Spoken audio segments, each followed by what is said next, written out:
Bienvenue dans cette nouvelle édition du QG Week-end. Au sommaire, la Somalie à l'aube d'un renouveau. Les autorités se disent prêtes à organiser des élections législatives et présidentielles crédibles comme prévu. Des élections jugées capitales pour consolider le système de gouvernance fédérale. Nous ne pouvons pas l'oublier, ce sont les mots de Bazoum Mohamed, ex-ministre nigérien de l'Intérieur, lors du dernier hommage national à Mamadou Tondia, l'ancien président qui a dirigé le Niger de 1999 à 2010, a été inhumé à Difa. Et puis c'est un coup de semence pour les bailleurs de fonds internationaux. Malgré un fort lobbying, Madagascar ne souhaite pas participer à la COVAX Facility. La grande île préfère capitaliser sur les médicaments développés localement pour vaincre le coronavirus. Mais avant de développer ces titres, fin du suspense en Centrafrique, la Cour constitutionnelle a rendu ce vendredi 27 novembre sa décision quant à la recevabilité des candidatures aux élections législatives du 27 décembre 2020. 1585 candidats ont été retenus pour les 140 sièges que compte l'Assemblée nationale. Une cinquantaine de dossiers a été écarté, notamment pour des incohérences et des casiers judiciaires non conformes. À noter également l'exclusion des membres de groupes armés. La prochaine étape est la validation des candidatures à la présidentielle. La Cour constitutionnelle a jusqu'au 3 décembre pour se prononcer. La Somalie en route vers des élections parlementaires en décembre 2020 et présidentielles en février 2021. Le président Mohamed Farmadio assure que le pays est prêt, mais qu'en est-il réellement? Les accords électoraux récemment conclus sont-ils respectés? Élément de réponse avec Naïl et Claude Bessa.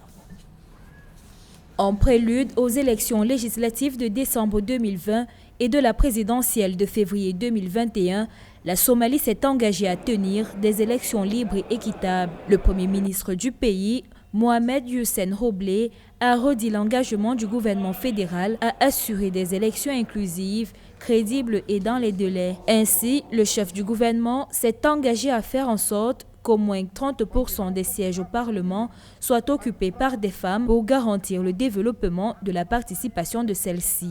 Cela va constituer véritablement une avancée démocratique réelle dans le monde arabo-musulman. Dans un pays qui est marqué par des pesanteurs socio-culturelles, avec un islam qui n'a jamais voulu accorder des places importantes aux femmes dans les prises de décision en tant que telles.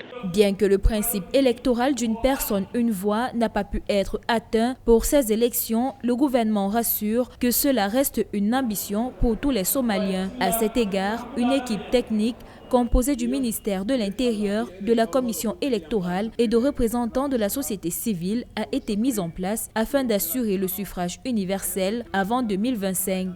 Les tensions sécuritaires avec les aléas climatiques, y compris l'urgence sanitaire liée à la pandémie de Covid-19, vont réellement affecter la mobilité des populations lors des différents scrutins, aussi bien parlementaires comme présidentiels. Il sera alors important pour la communauté internationale, notamment les Nations Unies, de pouvoir renforcer le dispositif électoral en Somalie pour que nous puissions éviter des crises post-électorales. Pour les experts, les efforts récents de l'État pour améliorer la gouvernance, promouvoir le dialogue et renforcer la sécurité en Somalie mérite d'être apprécié.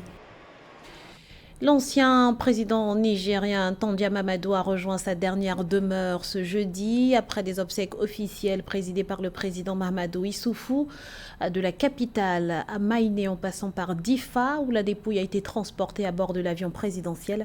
Les Nigériens ont tenu à lui rendre un dernier hommage. Voyez ce reportage de Sadou Alizé Mokhtar, notre correspondant au Niger. Décédé le 24 novembre 2020 à Niamey, l'ancien président nigérien Mamadou Tanja a été inhumé ce jeudi 26 novembre à Difa, au sud-ouest du Niger, à plus de 1300 km de la capitale Niamey. Homme politique, patriote et même nationaliste pour beaucoup de Nigériens, Tanja Mamadou est encore très populaire. En route pour sa dernière demeure, son village natal de Meina-Soroa, la mémoire du président Tanja a été saluée tout au long de l'axe menant à l'aéroport par la population nigérienne. La disparition du président Tanja afflige l'ensemble du peuple nigérien. C'est un fils du terroir qui a tout donné pour ce pays, qui a fait le maximum qu'il puisse faire, un don de soi avec beaucoup d'abnégation et de sacrifice. que son âme repose en paix. À Niamey, au palais de la présidence, les drapeaux sont en berne. Le chef de l'État, Issoufou Mahamadou, s'est incliné devant le corps de Mamadou Tanja. Il a dit une fatia avant de présenter ses condoléances à la famille de l'illustre disparu. Âgé de 82 ans, l'ancien officier de l'armée nigérienne, affectueusement appelé Baba Tanja, a occupé d'importantes fonctions tout au long de son parcours militaire, administratif et politique. Baba Tanja, pendant ton magistère, le pays a connu la paix et la sécurité, bravant tous les défis et privilégiant le dialogue entre frères. À ton pays, ton cher pays, le Niger, tu as tout donné, y compris ta personne, convaincu que ta mission est justement d'être au service de ce peuple. Ancien président de la République, Mamadou Tanja a dirigé le Niger de 1999 au 18 février 2010, date de son éviction du pouvoir à la suite d'un coup d'État militaire mené par Salou Jibo, suite à l'échec du Tazarché, son projet de se maintenir au pouvoir après ses 2 mandats constitutionnels. Le Niger qui enterre un président et qui se prépare à en élire un nouveau, et le jeu est plus que jamais ouvert après l'invalidation de la candidature du principal opposant à Mahamadou au scrutin du 27 décembre. Plusieurs ténors espèrent parvenir à rassembler derrière eux et le défi est de taille et les attentes nombreuses, notamment sur le plan économique. On fait le point tout de suite avec Loretta Simbo. L'économie du Niger, basée principalement sur l'agriculture, qui représente près de 50% du produit intérieur brut du pays, tend à se diversifier ces dernières années. C'est d'ailleurs un défi majeur pour le président qui sera élu au terme du scrutin du 27 décembre prochain. Entre 2011 et 2019, le secteur de l'artisanat a connu une forte croissance et l'extraction des minerais au Niger est devenue une ressource non négligeable de revenus pour le pays. Les principaux défis de l'économie du Niger sont, de mon point de vue, essentiellement de l'ordre de 3. Premièrement, le capital humain, qui est au centre des différents aspects du processus de développement et pour lequel le pays reste à la traîne. Deuxièmement, le financement et le développement des infrastructures qui sont globalement déficitaires et à mauvais état au Niger. Et enfin, la faiblesse de certaines institutions qui fait malheureusement le nid de certains fléaux à l'image de la corruption ou des malversations financières. Entre 2017 et 2019, à travers la mise en œuvre du programme d'appui aux réformes et à la résilience économique du pays, la Banque africaine de développement a accompagné le Niger dans l'assainissement de ses finances publiques pour améliorer la compétitivité de son économie. Selon les données de la Banque mondiale, le Niger est récemment sorti du rang des pays les plus pauvres d'Afrique de l'Ouest grâce à son produit intérieur brut estimé à 6,4% en 2019. Pour que l'économie du Niger s'accroisse davantage, il faudra que le gouvernement apporte des réponses idoines aux défis précédemment cités. Il faudra mettre l'accent sur la diversification, notamment en se focalisant sur 3 points. Donc le premier, c'est le fait de continuer à établir un climat propice aux affaires. Donc le second point, c'est le fait de développer des activités locales de transformation des ressources naturelles. Enfin, en raison de la taille modeste du marché nigérien et des difficultés aussi d'accès aux capitaux, le secteur privé du pays a besoin de l'appui des pouvoirs publics pour tirer parti des opportunités, stimuler l'innovation et élargir ses activités. Malgré son enclavement, l'économie du Niger est sur la voie du progrès. Le pays devrait toutefois faire face à d'importants défis dans les années à venir, et en particulier en ce qui concerne la bonne gestion des futures ressources qui proviendront de la montée en puissance de la production pétrolière. Récemment, le pays a repris ses exportations pétrolières vers le Nigeria. Le Niger produit depuis 2011 20 000 barils de pétrole par jour. Dans l'actualité également, rebondissement à la Fédération des entreprises du Congo. Le Conseil d'État a annulé ce vendredi l'élection la veille d'Albert Youma, réélu à la tête de l'organisation patronale.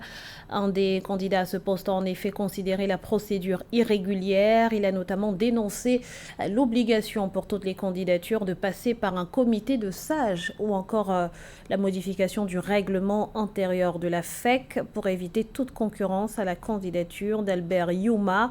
Un nouveau vote sera prochainement organisé par le Conseil d'État. Promouvoir le Made in Nigeria, c'est l'ambition du gouvernement nigérian qui prévoit désormais d'acheter uniquement les véhicules assemblés localement. Néanmoins, face au coût élevé du transport, les autorités envisagent de baisser les droits de douane sur les véhicules d'occasion de 35 à 10%. Plus de précisions avec Neilé Claude-Bessa.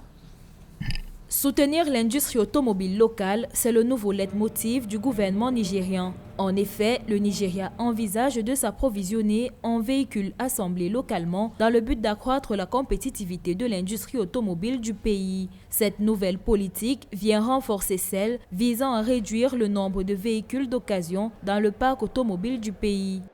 Effectivement, les autorités ont fait le calcul qu'il y a donc un énorme potentiel. Si elles arrivent à convaincre les constructeurs de venir, dans un premier temps, assembler localement, il peut y avoir la relance d'un secteur qui pourrait être extrêmement bénéfique pour l'économie. Précisons que la principale évolution récente de la régulation encadrant le fonctionnement de l'industrie automobile au Nigeria a été la mise en place du Plan national de développement de l'industrie automobile en 2013. L'objectif de ce plan est de réduire la dépendance du pays aux importations de véhicules qui représenterait un manque à gagner estimé à 6,5 milliards de dollars par an.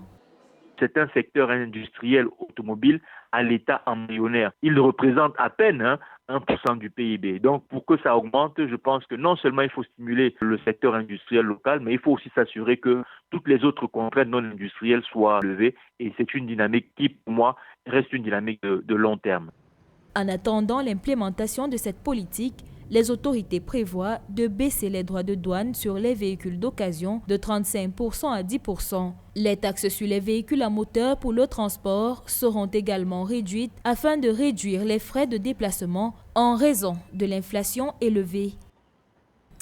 Pas de vaccin anti-Covid pour Madagascar. La Grande Île ne souhaite pas participer à la COVAX Facility, l'initiative mondiale d'accès aux vaccins contre le coronavirus.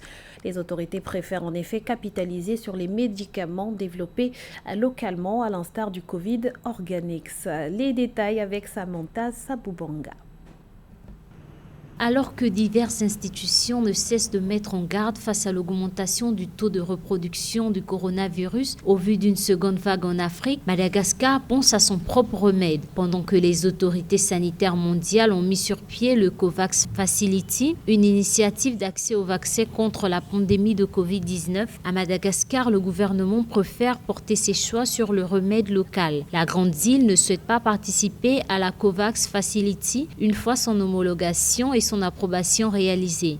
Depuis le début de la pandémie, Madagascar a opté sur l'impulsion du président Rajoel pour des solutions locales. C'est d'abord un pays, il faut le reconnaître, qui a une pharmacopée traditionnelle extrêmement développée, que face à la Covid, mis en place une solution appelée Covid Organix à base d'Artemisia, qui est une plante qui pousse énormément dans l'île de Madagascar. Malgré la seconde vague de contamination qui frappe actuellement le continent, Madagascar ne souhaite toujours pas adhérer à la COVAX Facility. Le gouvernement malgache mise plus sur les remèdes locaux dont le Covid Organix. Selon le porte-parole du gouvernement, ils attendent de voir d'abord l'efficacité du vaccin dans les pays qui l'utiliseront en premier. Le bilan du point de vue du gouvernement est assez flatteur puisque sur 16 000 cas, on n'a compté que 238 décès. Madagascar avait gagné la guerre contre la Covid-19. Donc effectivement, au niveau de l'état d'esprit, on a un gouvernement qui est plutôt confiant dans les méthodes traditionnelles et qui veut résoudre la crise de manière endogène.